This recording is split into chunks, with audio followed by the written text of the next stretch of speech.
ሰላም ጤና ይስጥልኝ ቤተሰቦች ቦሊድ ወቅታዊ እናፍቋችሁ ከነበረ እንግዲህ በትንሹም ቢሆን ጀባ ልበላችሁ። የመጀመሪያና ትልቁ ዜና የሚሆነው እንግዲህ የረጅኒካንት በጣም የሚጠበቀው ኩሊ የተሰኘው ፊልም የሚለቀቅበት ቀን ይፋ ሆኗል። ሎኬሽ ከነግዳይ ዳይሬክት ያደረገው ረጅኒካንት የሚተውንበት ኩሊ የተሰኘው ፊልም ኦገስት 14 ለሲኒማ እይታ ይበቃል ተብሎ ተወስኗል። ቀደም ብሎ እንደተነገረው ከሆነ የስፓይ ዩኒቨርሱ ዋርቱና እንዲሁም ቪቪክ አግኒሆትሊ ዳይሬክት ያደረገው ዘ ዲሊ ፋይል የተሰኘው ፊልም ኦገስት 15 ለእይታ ይበቃል ብለዋል። ስለዚህ በዚህ ዓመት ህንድ የነጻነት ቀኗን በምታከብርበት ቀን ኩሊ የህንድ ቦክስ ኦፊስ ላይ ዋርቱና ዘ ዲሊ ፋይል ክራሽ ያደርጉበታል ማለት ነው። በእርግጥ ኩሊም ቀላል ፊልም አይደለም። በፓን ኢንዲያ የሚለቀቅ ፊልም ሲሆን ሎኬሽ ከነግራጅ ከያንዳንዱ ኢንዱስትሪ የተለያዩ ተዋናዮችን ያሳተፈበት ፊልም ነው። ከታሚል ሲኒማ አክተሩ ረጅኒካንት፣ ሰቴራጅና ሹሩቲ ሐሰን ያሉ ሲሆን ከቴልጉ ናጋርጁና አለ፣ ከከናራ ሲኒማ ደግሞ ኡፔንደር አለ፣ ከመለያለም ደግሞ ሱፒር ሳይድ የገባ ሲሆን ከሂንዲ ወይም ከቦሊውድ ደግሞ አሚር ካን አለበት። ስለዚህ ፊልሙ ትልቅ ፓን ኢንዲያ ፊልም ነው የሚባል ሲሆን ከታሚል ጭምር መለያለም፣ ከናራ፣ ሂንዲና ቴልጉን ጨምሮ በ5 ቋንቋዎች በፓን ኢንዲያ በዓለም አቀፍ ደረጃ ለይታ ይበቃል። በእርግጥ ወደ ኋላ መለስ ብለን ስናይ የታሚል ፊልሞች ሂንዲ ቦክስ ኦፊስ ላይ ያን ያህል ብዙ ስኬትን አግኝተው አያውቁም። ግን ኩሊ ከሌላ ፊልሞች ለየት ያለ ስራ ይሰራል ተብሎ ተስፋ ተደርጎበታል። ምክንያቱም አክተሩ ረጅኒካንት ነው፣ ፊልሙን ዳይሬክት ያደረገው ደግሞ ሎኬሽ ከነግራጅ ነው። በዛ ላይ ደግሞ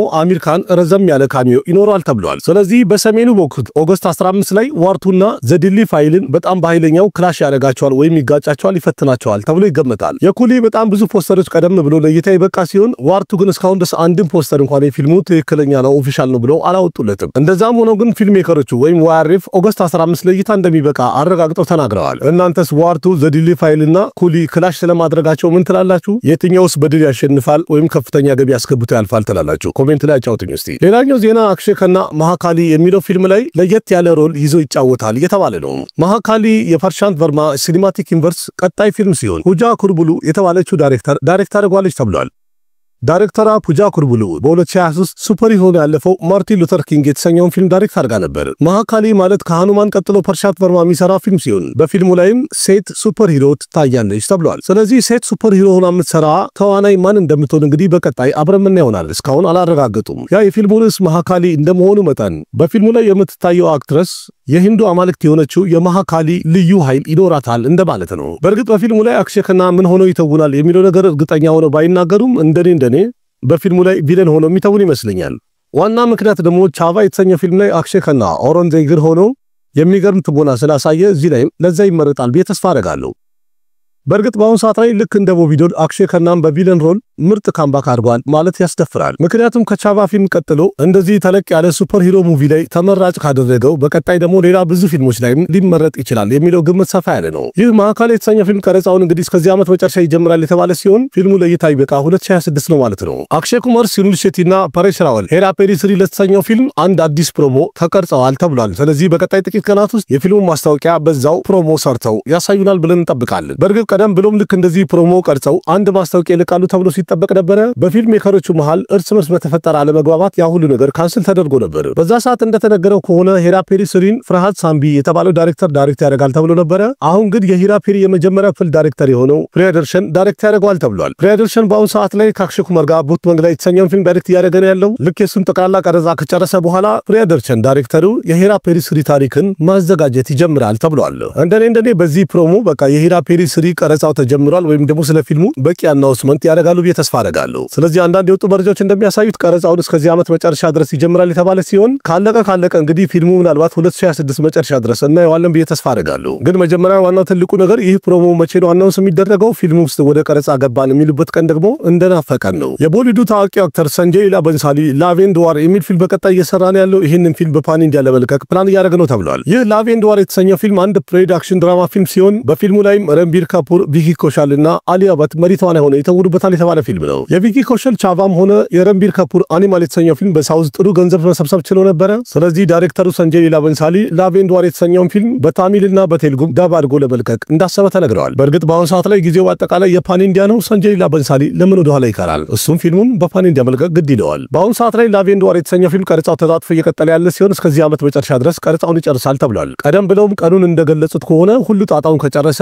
ማርች 22 2026 ለእይታ ይበቃል ተብሎ ተነግሯል። የሰንጀይ ሊላ በንሳሊ ፊልሞች በራሳቸው በጣም ለየት ያሉ ናቸው። ረንቢር ከፑርና ቪኪ ኮሸልን ይዞ ደግሞ በፓን ኢንዲያ ሲለቀቅ እንዴት ይሆናል የሚለውን ደግሞ እድሜና ጤናው ይስጠን አብረን እናየዋለን። ሌላኛው መረጃውን በቅርቡ ጁኒየር ኤንታር እንደተናገረው ከሆነ የዴቭራ ክፍል 2 እንደሚሰራና ወደ ቀረጻ እንደሚገባ እርግጠኛ አድርጓል። ይህም ማለት የዴቭራ ሜከሮችና ጁኒየር ኤንታር ዴቭራ ክፍል 2 ለመስራት እንግዲህ እቅዳቸውን ጨርሰዋል ማለት ነው። እንደሚታወቀው ዴቭራ ክፍል 1 ቦክስ ኦፊስ ላይ አቬሬጅ ሆኖ ነበር ያለው።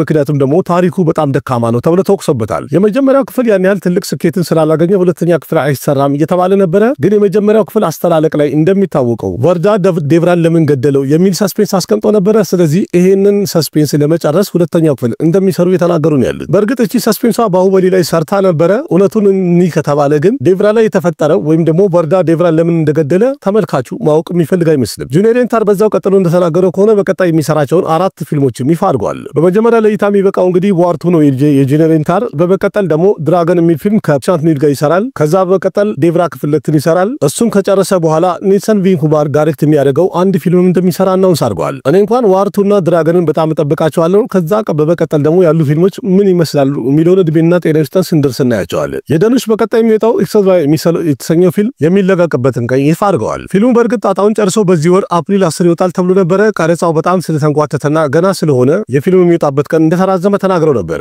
አሁን ፊልም ሜከሮቹ እንደተናገሩት ከሆነ ኦክቶበር 1 ለሲኔማ እይታ ይበቃል ብለው ተናግረዋል። ያው የደኑሽ ፊልም ስለሆነ በታሚል በቴልጉና በሂንዲም ይለቀቃል የሚለው ተስፋ በዛ ያለ ነው። የሰርዳርቱ ፊልም ሜከሮች እንደተናገሩት ከሆነ ሰርዳርቱን ለመልቀቅ ዲዋሊ 2025 እየጠበቁ እንደሆነ ተናግረዋል። ሰርዳርቱ ቀረጻውን የጨረሰ ሲሆን በአሁን ሰዓት ላይ ፖስት ፕሮዳክሽን ስራው በጣም ተጣጥፎ እየቀጠለ ነው ያለው። አሁን በቅርቡ የሰርዳርቱ አንድ ግሊፕስ ወይም ጨረፍታ ቪዲዮ ለእይታ በቅቶ ነበረ። ከአክተሩ ጭምር በፊልሙ ላይ ኤስጄ ሱሪያ ቪለን ሆኖ እንደሚተውን በግልጽ አሳይተዋል። ግጥ ያቺ የጨረፍታ ቪዲዮ በደንብ እንደምታሳየው ሰርዳርቱን ልክ እንደ ክፍል አንዱ እንዲያውም የተሻለ ሆኖ የተሰራ ይመስላል። ሰርዳር የመጀመሪያው ክፍል 2022 ዲዋሊ ላይ ነበር ለእይታ ይበቃው። ስለዚህ ሁለተኛውንም ክፍል በዲዋሊ ቢለቁ ስኬታማ እንሆናለን ብሎ እያሰቡ ነው ማለት ነው። ግን በዚህ ዓመት ዲቫሊ ላይ በጣም ብዙ የሚወጡ ፊልሞች ስላሉ እንዴት ይሆናል የሚለውን እንግዲህ ኦፊሻሊ ቀኑን በሚናገሩ ሰዓት ላይ እርግጠኛ መሆን እንችላለን። የነንድ ሙሊ አክሽን ድራማ ፊልም የሆነው አርጁን ሰኖፍ የሚለቀቅበትን ቀን ይፋ አድርገዋል። አርጁን ሰኖፍ በተሰኘው ፊልም ላይ በእናትና ልጅ መሃል ያለ ታሪክ እንደሚያሳይ የተነገረ ሲሆን አርጁን በራሱ መንገድ ወንጀለኞችና ጋንግስተሮችን እንዴት እንደሚጋፈጥ የሚያሳይ ሲሆን እናቱ ደግሞ የሚያደርገውን ነገር አትወድለትም። ይህም ማለት አንድ ታማኝ ፖሊስ ኦፊሰር ናት። ልጇ ልክ እንደሷ ታማኝ እንዲሆንላት ትፈልጋለች። ግን ነገሮች እንደዛ አልሆንም ያላት እናት አይነት ታሪክ ነው። በእርግጥ ቲዘሩ ላይ እንደታየው ከሆነ ደመቅ ያለ አክሽን ያለ ሲሆን በፊልሙ ላይም እጅግ በጣም ምርጥ አክሽኖች ይኖራሉ ተብሎ ተስፋ ተደርጎበታል። ስለዚህ አርጁን ሰኖፍ በጀንቲ የተሰኘው ፊልም አፕሪል 18 ለሲኒማ እይታ ይበቃል ተብሏል። የአቫታርም አቫታር ፋየር ኤንድ አሽ የተሰኘው 3ኛው ክፍል አንድ ፖስተር ለእይታ ያበቁ ሲሆን በፖስተሩ ላይም ለየት ካለ አሳ ጋር አብሮ ሲዋኝ የሚታይበት ፖስተር ለእይታ በቅቷል። ስለዚህ ፈርስት ሉክ ፖስተሩን ከለቀቁ በቀጣይ ጥቂት ቀናት ውስጥ አቫታር 3ኛው ክፍል ቲዘር ትሬለሩን ይለቁልናል ብለን ተስፋ እናደርጋለን። ይህ የአቫታር 3ኛው ክፍል በዚህ ዓመት እንግዲህ በጣም ከሚጠበቁ ፊልሞች በዓለም አቀፍ ደረጃ አንዱ ነው። ስለዚህ ፊልሙ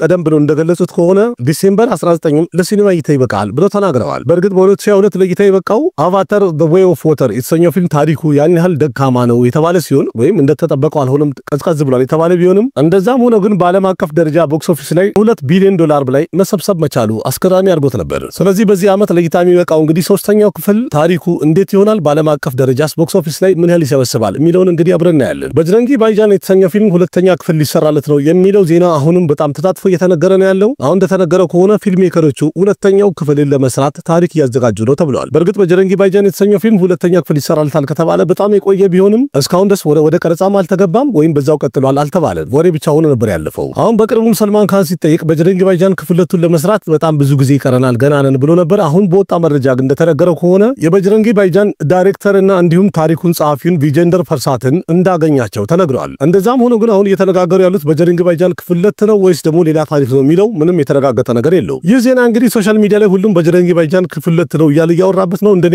እንግዲህ ሌላ ፊልም ይመስለኛል። ምክንያቱም በጅረንጊ ባይጃን ክፍል 2 ይሰራል ከተባለ በጣም ቆይቷል። ስለዚህ ወሬ ሆኖ ነው የቀረው። በአሁኑ ሰዓት ላይ ሰልማን ካን በጣም ከበድ ያለ ካምባክ ያስፈልገዋል። ምክንያቱም በላይ ብዙ ፊልሞቹ እየተወቀሰበት ነው ያለው እንጂ ምንም አይነት ጥሩ ነገር እየሰራ አይደለም ያለው በታሪካቸው ማለት ነው። የሲከንደር ነገርም ቢሆን በጣም አስደንጋጭ ነው። ምክንያቱም ፊልሙ ከተለቀቀ እንግዲህ ሳምንት አካባቢ ሲሆነው 3 ከሮር ማስገባቱ በጣም በከፍተኛ ሁኔታ አስደንጋጭ አድርጎታል። ኢንዲያን ቦክስ ኦፊስ ላይ እንደምንም ተሟሙቶ 100 ከሮር መድረሱ የማይቀር ነው። እንደዛም ሆኖ ግን ሙሉ ለሙሉ ፊልሙ ፍሎፕ ሆኗል ማለት ነው። እንግዲህ ከየትኛው ዳይሬክተር ጋር ቢሰራ ሰልማን ካን ምርጥ ካምባክ ሊያደርግ ይችላል ብላችሁ ታስባላችሁ? ያላችሁን ሐሳብ አስተያየት በኮሜንት ጻፉልኝ። እስኪ ቪዲዮን ላይክ አድርጉ፣ ያላችሁን ሐሳብ አስተያየት በኮሜንት ገለጹ። ለጓደኞቻችሁ ሼር አድርጉ። ለቤቱ አዲስ ሆናችሁ ሰብስክራይብ አድርጉ። ልክ እንደዚህ የቦሊውድ የተለያዩ መረጃዎችን በዚህ ዩቲዩብ ቻናል ታገኛላችሁ። አቅራቢያችሁ ቃሲም መካ ነበርኩኝ። በሌላ ቪዲዮ በድጋሚ እስከምንገናኝ ደህና ሁኑ። ባባይ